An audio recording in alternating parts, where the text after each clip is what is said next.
Hey guys, Sodor Railway Studios here, bringing you another episode of my Sonic Voice Actors series. And today we'll be looking at the reserved ninja himself, Espio the Chameleon.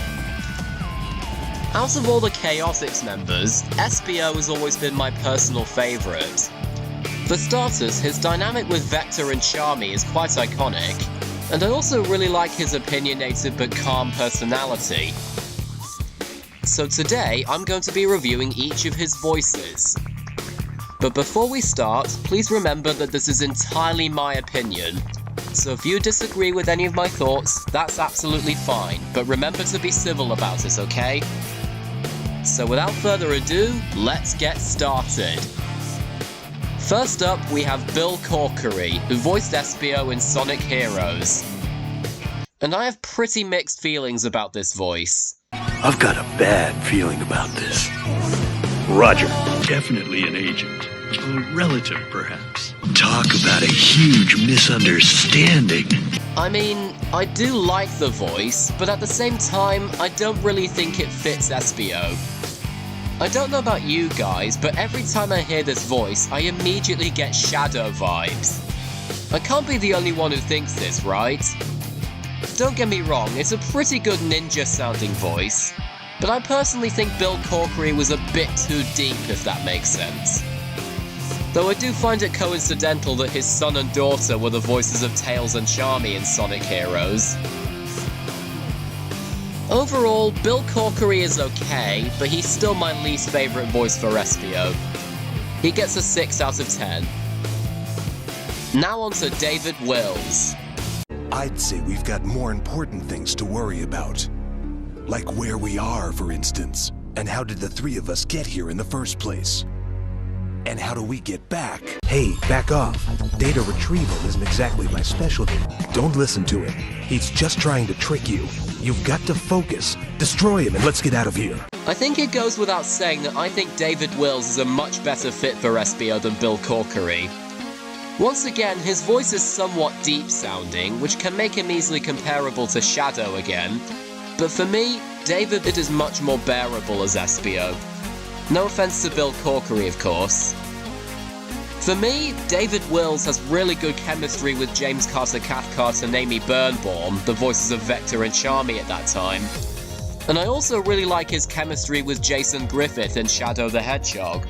The game, that is. He also has the perfect ninja-sounding voice in my opinion, which fits perfectly since Espio is a ninja. I'm not surprised that so many people think he's the best voice for Espio. He may not be my personal favourite, but David Wills still does a great job.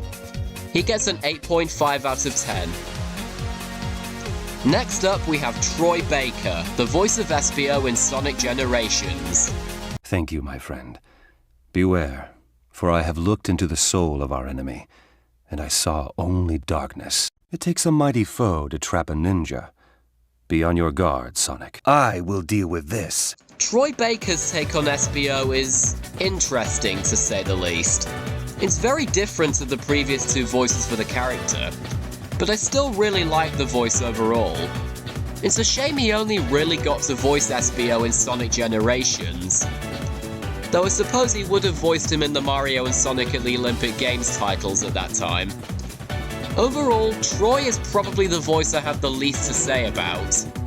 I'd say he's better than Bill Corkery, but not quite as good as David Wills. But overall, he still does a really good job as Espio. He gets an 8 out of 10. Finally, we have Espio's current voice actor, Matthew Mercer. And once again, they saved the best till last. Silver's right. We've been hoping for a miracle these past 6 months, but I'm afraid we have to make our own miracle. Espio here. My team's engaging the enemy in the orbital tunnel. I think we can hold them off for now. Watch out! The masked one's here. The monster that took down Sonic. Fun fact, Matthew Mercer is actually the same guy who voiced Aiden in Minecraft Story Mode. I know, pretty cool, right? As for his voice for Espio, I think it's amazing. He does such a good job at making Espio sound reserved and serious, which is practically his personality summed up in 2 words. Not to mention, I really like Matt's chemistry with the other voice actors, especially ones like Keith Silverstein and Quinton Flynn, who was the voice of Silver at that time. Really, the only thing negative I can say about Matt's take on Espio is that, not counting the Mario and Sonic at the Olympic Games series, he only got to voice him in Sonic Forces.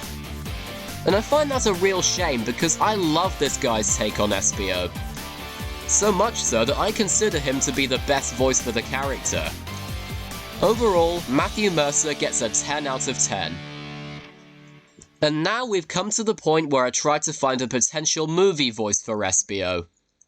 And my choice would have to be Johnny Depp. Yeah, you never expected me to say that, did you? I don't know about you guys, but I think Johnny Depp would make a really good Espio. He has such a calming yet serious sounding voice that I think goes perfectly with Espio's personality. This is why I think Johnny would make a great voice for Espio in the Sonic movies. But what do you guys think? And that just about wraps it up for this video. As usual, I hope you enjoyed, and feel free to let me know in the comments which voice for Espio is your favourite. Do you agree with my thoughts, or do you have your own personal preference?